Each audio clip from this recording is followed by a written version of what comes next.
Congratulations! I'm so happy to inform you of your new title. You, yes you, are a theologian. I know what you're thinking. You didn't ask to be a theologian. You don't even really know what that is. Well, no worries. I'm here to be your guide. Welcome to New Theologian Orientation. So let's start with the word theologian. A theologian, like you, is someone who does theology. You're probably asking yourself, is theology a verb? Is it something that one does? I thought it was just a thing. And you're sort of right. It is a thing, but it's a very special thing indeed. The word theology has two parts, theo and ology, which really is the word logos. Theo means God, and logos means words or talk. So together, theology literally means God talk. Simply because of the fact that you are here at Youth Group, a place where we talk about God together each and every week, you do theology.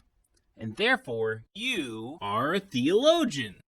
But in order to talk the God talk, it's helpful to know what words we're using, which is why we took the time to break down theologian and theology. The reason we need to know specific words is because theology has its own language, a lot like activities you do at school. For example, if you were to play soccer, you'd need to know what offsides is or who the strikers are.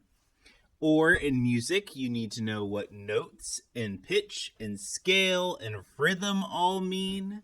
If you're a filmmaker, you need to know words for different kinds of shots or different camera lenses, etc. You kind of get the point.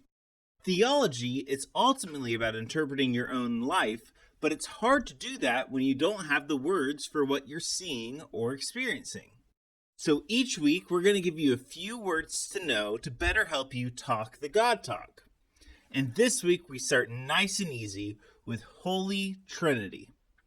The Holy Trinity is a way of understanding God as three in one, meaning that God the Father, Jesus, and the Holy Spirit are all God. The concept of the Trinity is very difficult to describe because it is an aspect of theology where our words actually fail us. Ironic given how much time I've spent talking about words so far. Instead of using our language to understand the Trinity, it is actually best understood with this image. God the Father, Jesus, and the Holy Spirit are all God. They are all one thing. But they're also distinct and singular in their own right. They are not each other. So theologians like you will look at this and wonder, how could this be? Well, at the risk of heresy, let me try to explain. If you were to spend eternity with your siblings stuck in the same room, you'd drive each other crazy. You'd get on each other's nerves. You'd argue. Eventually, only one of you would remain.